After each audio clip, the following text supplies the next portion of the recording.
मी assistant loco pilot Bhushan Jagtap आणि आज आपल्यासोबत आता assistant loco pilot Gajanan Belokar. तर आपण हा व्हिडिओ असा बनवत आहोत की खूप काही लोक म्हणजे खूप काही ITI वाले किंवा कमी एजवाले मुलं आपल्याला विचारत राहतात की सर आपण कमी वयामध्ये होऊ का, ITI वाले कुठून हे सिलेक्शन घेऊ शकतात का. तर याचं जिथं जागतं उदाहरण म्हणजे आपल्यासोबत आहे आज गजानन बसलेला. गजानननं माझ्यासोबत सिलेक्शन घेतलेलं आहे. हा वयाच्या 20व्या वर्षी असिस्टंट लोको पायलट झालेला महाराष्ट्रातला सर्वात कमी वयाचा मुलगा म्हणजे गजानन बेलोकार. आणि दुसरी की हा याच्या मूळचा बॅकग्राऊंड, आता जसं माझं इंजिनिअरिंग आहे, इथं खूप काही मुलं इंजिनिअरिंग वाले लागलेले आहेत, पण ITI वाले पण लागू शकतात, ते इव्हन कमी एजमध्ये. जर तुमच्यामध्ये पोटेन्शियल असेल, तुमच्यामध्ये ते जिद्द, ते अभ्यास करायची कंटिन्युटी असेल, तर तुम्ही काहीही करू शकता. याचं जिथं जातं उदाहरण म्हणजे गजानन खूप काही मुलं आणखी पण हे आहे की सर्वांचा स्ट्रगल राहतो. जसा मी पण शेतकरी बॅकग्राऊंड मधून आलेला शेतकरी पुत्र सुद्धा म्हणतो. खूप काही मुलं आपापला स्ट्रगल राहतो, पण गजाननचा जर स्ट्रगल पाहिला तर तुम्हाला स्वतःला रड येईल असा गजाननचा स्ट्रगल आहे. खूप काही लोकांचा अलग अलग राहते, पण कोणत्या परिस्थितीतून खूप काही मुलांचे असे डाऊट राहतात की आम्ही उन्हाळ्याचे दिवस चालू आहेत आणि लायब्ररीमध्ये सर फॅन आहे पण AC वगैरे नाही, आणि तिथं जाऊन काही गेम वगैरे खेळतील, झोपतील, मधात सुट्टी लागतील. पण अभ्यास करायचा असेल तर तुम्ही कुठेही करू शकता, हे गजानन सांगू शकते. तर आता मी काही याच्याबद्दल जास्त वर चढून सांगणार नाही. जे काही सांगणार ते गजानन सांगणार, ऑथेंटिक सांगणार. तुम्ही आता त्याच्याच तोंडातून ऐकून घ्या. गजानन, तू माझ्या व्ह्युअरला हेच ऐकून घ्यायचं की तू कोणत्या बॅकग्राऊंड मधून आलेला, पहिलं तुझं इंट्रोडक्शन दे, आणि त्यानंतर तू कशा परिस्थितीतून केला, आणि नंतरच आपण जे इनिशियल पोरं आहेत जे CPT1 CPT2 साठी, त्याच्यानंतर त्याला मार्गदर्शन देऊ. पण तू स्वतः तुझं इंट्रोडक्शन ब्रीफमध्ये देऊन घे. माझं नाव गजानन राजेंद्र बेलोकार. मी राहणार मलकापूरचा आहे. मी 2024 मध्ये माझी ITI कंप्लीट केली. त्यानंतर ALPची प्रिपरेशन स्टार्ट केली. प्रिपरेशन स्टार्ट करताना मी दवाखान्यामध्ये नाईट ड्युटी करत होतो. नाईट ड्युटी करता मी अभ्यास पण करत होतो. त्यासाठी मी पूर्ण अभ्यास यूट्यूबवरूनच केला. त्यासाठी मी कुठलीही बॅच वगैरे, काही प्रेड बॅच वगैरे काही शिकत घेतली नाही. नाईट ड्युटीमध्ये अभ्यास करताना मला खूप प्रॉब्लेम्स आले, जसे की रात्रीचे झोप येणे, ते काम करता थकून जाणे. तरी मी जिद्द नाही हारली आणि अभ्यास करत राहिलो. खूप मुलांना असं असते की त्यांना सुविधा मिळतात, पण तरी ते त्यांचा पुरेपूर वापर करू शकत नाही. तरी मी त्या सुविधांना दूर ठेवून स्वतः संघर्ष केला आणि अभ्यास केला. त्याबद्दल माझी घरची परिस्थिती इतकी काही आर्थिक परिस्थिती ठीक नव्हती, तरी मी म्हणजे ITI पासूनच काम करत आलो. हॉस्पिटलमध्ये नाईट ड्युटी करायचो, दिवसा ITI मध्ये जात होतो. तरी मी ते प्रिपरेशन करत इथपर्यंत आलो आज. त्यावेळेस मी म्हणजे सायकलने 4 ते 5 किलोमीटर ITI मध्ये जात होतो, आणि तिथून आल्यानंतर दवाखान्यामध्ये नाईट ड्युटी करत होतो. असे मी माझे 2 वर्ष ITI मध्ये काढले. त्यानंतर मग मी रेल्वे अप्रेंटिसचा फॉर्म भरला. त्याच्यामध्ये माझं सिलेक्शन झालं आणि 1 वर्ष मी अप्रेंटिस केली. त्यामध्ये मी ALPs ना पाहिलं, ती त्यांची ड्युटी वगैरे, तेच माझं ध्येय झालं होतं की आता ALPs बनायचं, हे असे कामं करायचे नाही. तेव्हापासून मी ALPची प्रिपरेशन स्टार्ट केली. त्या 1 वर्षात मी अप्रेंटिसच्या सोबत ALPची प्रिपरेशन पण केली. तेव्हाच अप्रेंटिसशिप चालू असताना मी प्रीची एक्झाम दिली होती, आणि अप्रेंटिस झाल्यानंतर मग माझा मेन्सचा एक्झाम होता. पण त्यावेळेस अशी कंडिशन आली होती की अप्रेंटिसशिप कंप्लीट झाली होती आणि रोजगारसाठी काहीच नव्हतं. तेव्हा मी हॉस्पिटलमध्ये नाईट ड्युटी केली, आणि हॉस्पिटलमध्ये नाईट ड्युटी करते वेळेस मी ALPच्या मेन्सची पेपरची तयारी केली. तेव्हा मला खूप प्रॉब्लेम फेस करावे लागले, जसं की रात्रीचे झोप न होणे आणि रात्रीच अभ्यास करणे. तेव्हा खूप त्रास झाला. पण मी एकच ठाणलं होतं की ALP व्हायचं म्हणजे व्हायचं. तर तेव्हा मी तशी यूट्यूबवरच प्रॅक्टिस केली. मोबाईलद्वारे मी कुठलाही पेड कोर्स घेतला नाही. ते पेट नंतर पेटसाठी तर बोलू, पण तुम्ही गौर करा की जर म्हणजे प्रिपरेशनच्या दौऱ्यात इव्हन हा नाईट ड्युटी दवाखान्यामध्ये नाईट ड्युटी करून आणि अप्रेंटिसशिप करत असताना पण तो अभ्यास करत होता फुल टाइम. माझ्या सोबतचे कितीतरी असे दलिंदर लोक आहेत की जे फुल टाइम लायब्ररीमध्ये नेटफ्लिक्स पाहतात आणि फुकट टाइमपास त्यांचा पण वाया गमवतात, आणि पोरं रात्रात जागून 2 टाइम काम करून जर सिलेक्शन घेत आहेत तर थोडंसं वाटू द्या मनाला. थोडंसं महाराष्ट्रामध्ये म्हणजे सेंट्रलमध्ये आम्ही 1700 लागलेलो. मी वारंवार हे सांगत आहोत, 1700 मध्ये फक्त 150 ते 200 मुलं महाराष्ट्रातले आहेत. का आपण सेंट्रलमध्ये येत नाही? त्याच्यामागं आपला म्हणजे आपण अैतीपणा करतो. आपल्याला फक्त सरळ सेवा द्यायच्या आहेत. अरे पुरं करप्शन चालू आहे महाराष्ट्रात, काय सांगा तुम्हाला. पण जाऊ द्या, आता त्याच्यावर बोलू नये. आता मराठी मुलं कम्फर्ट झोन सोडून जातात. हा, कम्फर्ट झोन की आमचा ह्याच हेतू आहे की मराठीच्या मुलांना सेंट्रल बोला थोडंसं भारी आहे. कॉम्पिटेटिव्ह मॅथ रिझनिंग थोडंफार भारी राहते, पण करा ना ऑथेंटिक आहे. आम्ही गरीबाचे मुलं, इथं जर करप्शनचा विषय असता तर आमची लायकी नाही, डायरेक्ट शब्द वापरतो लायकी. आमची लायकी नाही 10 एकराची. आमच्या घरी 2-2, 3-3 एकर वावरात फक्त, इव्हन याच्या घरी तर आहे पण नाही.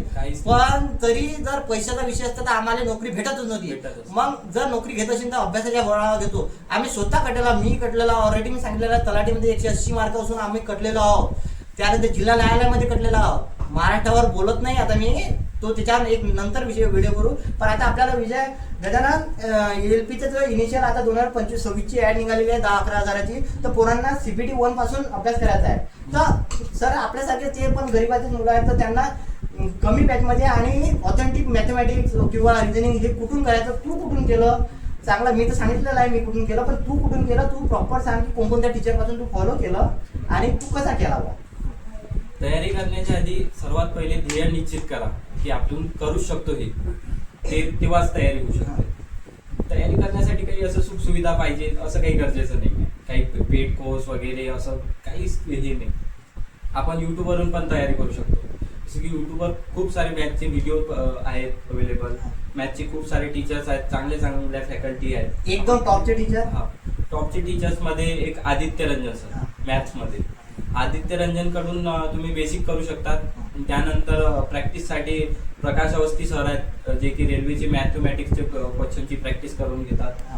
सायन्ससाठी नीरज जानील सर आणि बेसिक सायन्ससाठी हे झालं प्रीचं. हे प्रीसाठी तर टाइम मॅनेजमेंट वगैरे तू मॉक वगैरे कुठून दिल्या होत्या. मॉक मी असंच ऑनलाईन गुगलवर कुठले क्वेश्चन्स वगैरे. टेक्स्टबुकचा यूज केला होता. नाही, टेक्स्टबुकचा यूज नाही केला. नाही, टेक्स्टबुकचा यूज नाही केला. चला ठीक आहे. मोस्ट ऑफ मुलं टेक्स्टबुकचा यूज करतात. तुम्ही जर तुमचं रँक वगैरे पर्सेंटेज जर चेक करायचं असलं तर तुम्ही टेक्स्टबुकवर करू शकता. तुम्ही प्रयत्न करा की 90% वर तुमचे आले पाहिजेत, कारण की कॉम्पिटिशन तेवढं वाढलेलंच आहे. आता रेग्युलर एक्झाम होत आहेत, जसे NTPC झाल्या, ग्रुप D झाल्या, त्यानंतर RRB JEE झाल्या, तर त्यासाठी तुम्ही रेग्युलर करायला पाहिजे. CPT 1 झालं हे, तर CPT 2 साठी आता बेसिक सायन्स अँड इंजिनिअरिंग येतो. तर बेसिक सायन्स म्हणजे आपलं ते सायन्स नाही राहत, बायोलॉजी केमिस्ट्री. तर बेसिक सायन्स त्याची प्रिपरेशन कुठून केली. त्याची प्रिपरेशन मी युट्यूबवरूनच केली. आणि ITI मध्ये पण ते बेसिक अँड इंजिनिअरिंगचा विषय होता, तर तेव्हापासूनच माझे थोडंफार कव्हर झाले होतं. त्यासाठी मी युट्यूबवर योगी सर आहेत, एक पाठशाला म्हणून त्यांचे युट्यूब चॅनल आहे, त्यांच्याकडून मी प्रॅक्टिस केली. पाठशाला. आणि एक नीरज सर आहे, चांगला नीरज सर आहेत, त्यांची 2018 ची एक प्लेलिस्ट आहे ELP साठी बेसिक इंजिनियर, त्याची पण प्रॅक्टिस केली मी. ठीक आहे. आणि त्यानंतर तुझं टेक्निशियन जसा टेक्निकलचा पेपर राहतो, पार्ट ए जे आता आपल्याला 100 पैकी पार्ट ए राहतं, त्याच्यात तर जास्त मार्क घ्यावं लागतात. पण जोपर्यंत आपण टेक्निकल क्वालिफाय होत नाही, कारण की आपल्या वेळेस तुला माहित होतं की एकाच 8 पण मिळाले नव्हते. टेक्निकल मध्ये बरेच मुलं कटले होते. तर टेक्निकल साठी या मुलांनी काय करावं. म्हणजे तुझं कोणतं होतं टेक्निकल. माझं फिटर होतं. ठीक आहे. फिटरची प्रिपरेशन कुठून केली. फिटरची मी म्हणजे स्टार्टिंगच ITI पासूनच ते खूप सारं कव्हर झालेलं होतं. बस ते पेपरच्या वेळेस मी कौटिल्य क्लासेस वगैरे यांचे क्वेश्चन सोडवले. 1000 1,500 डेलीची क्वेश्चनची प्रॅक्टिस केली. बस ते क्वेश्चन प्रॅक्टिस टेक्निकल वर तरी बराच, म्हणजे आता जरी क्वालिफाईंग असलं तरी भर द्यायला पाहिजे. जोपर्यंत आपलं टेक्निकल कव्हर नाही होत, इकडे 80-90 घेऊन पण काही फायदा नाही. तर टेक्निकल तुम्हाला 30-35 असे आलेच पाहिजेत. म्हणजे प्रयत्न करा 40+ यायचे. जास्त आपल्याला काही PhD पण नाही करायची, पण तरी बऱ्यापैकी तुम्ही म्हणजे एक तर ते फिअर नसलं पाहिजे तुमच्या. बरं, हे झालं तर आता आपण क्लिअरच करून टाकू. CPT 2 आता मुलांचं आहेच नंतर, त्याच्यासाठी ऑल द बेस्ट आहे. पण त्याच्यानंतर पण सायको नंतर साठी एक व्हिडिओ बनवू. पण तू सायकोसाठी तू कशी केली प्रिपरेशन. सायकोचं सांगण्याआधी ELPचा जो CPT 2 आहे ना, त्याच्यामध्ये जास्तीत जास्त मार्क आणायला पाहिजे. कारण की खूप असे मुलं आहेत की ते सायको क्लिअर करून पण मेन मेरिट मध्ये नाही आले. त्यासाठी CPT 2 ची खूप जास्त तयारी करायची, तिच्यावर जास्त भर द्यायचा. आणि आलं ते आता सायकोवर, तर सायकोसाठी काही दुसरं असं सायकोला घ्यायची गरज नाही आहे. ते एका गेम सारखं आहे, त्याला एक फन म्हणून सोडवायचं. बरं, त्याची तयारी करताना मी आपलं एक हे आहेत युट्यूबवर अनलिमिटेड एज्युकेशन वाल्यांची बॅच घेतली हा. होती, काही 1000-1200 रुपयाची ते. हा. आणि बस महिनाभर त्याची प्रॅक्टिस केली मी एक PC वर, बस होऊन गेलं ते. हा त्याच्यासाठी 2-3 टीचर आहेत, त्याच्यासाठी सांगू की एक अनलिमिटेड आहे, एक Unlimited NK सर आहे, आहे, NK सर एक आहे, कौटिल्य सर आहे. कौटिल्य. चांगल्यापैकी तुम्ही सायको एक हवा बनवून ठेवलेला हा. आहे. सायको मध्ये आम्हाला चांगल्यापैकी मार्क भेटलेले चांगल्यापैकी आहेत. mark. त्याच्यानंतर तुम्ही जसं CPT2 झाल्यानंतर भाऊ ऑल इंडिया रँक 29 आहे हा सायकोमध्ये. आता ते धन्यवाद हा. दिलं ना. ते आता प्रॅक्टिस करू कुठे झालं हा. होतं, कारण की मी कोकणला पण सायको दिलेली होती. ऑल इंडिया मधून 23 मार्क्स यांना मिळाले, हा. बाकी 22च्या वर कोणीच नाही. तर धन्यवाद. हा, हा. त्याच्या प्रयत्नच आहेत, प्रयत्न तुम्ही करत राहिला तर तुम्हाला, मला 23 भेटले ना, 23.20च्या वर हा, जाऊ शकतात. त्याला त्यासाठी आपण करू. मी कसा केला मी त्याच्यासाठी बनवेन नंतर. पण असंच झालं तर चला, तुमच्यासाठी पण प्रयत्न आहे की तुम्ही पण करा, तुम्ही पण असं सक्सेस व्हा. आणि इमानदारीने अभ्यास करा. भावानं आयटीआयतून आणि वयाच्या विषयावरती करून दाखवलं. मला उशीर झाला, आमचं थोडंसं बॅड लक म्हणा किंवा काही विषय म्हणा होतात, कमी जास्त होत राहते. पण तुम्ही प्रयत्न करा, कमी एज मध्ये पण होते. इव्हन आपलं हेच म्हणणं आहे की मराठी पुराणी सेंटरमध्ये यावं. आणि तुम्हाला असा व्हिडिओ आवडला असेल तर नक्कीच लाईक करा, सबस्क्राईब करा. कारण की कसं होत आहे, आम्ही प्रयत्न करत आहोत तुमच्यासाठी, पण ते आम्ही व्हिडिओमध्ये म्हणत नाही आहोत तर तुम्ही करत पण राहा. त्यासाठी असं वाटते की कुठेतरी आमचाही वाढू द्या आणि पोचू मराठी द्या. मुलं जास्तीत जास्त या इकडे. हा महाराष्ट्रापर्यंत हा व्हिडिओ पोहोचू द्या, जास्तीत जास्त पोहोचू द्या. कारण की मराठीचे मुलं सेंटरमध्ये आले पाहिजेत, हाच आमचा हेतू आहे. जय हिंद, जय महाराष्ट्र.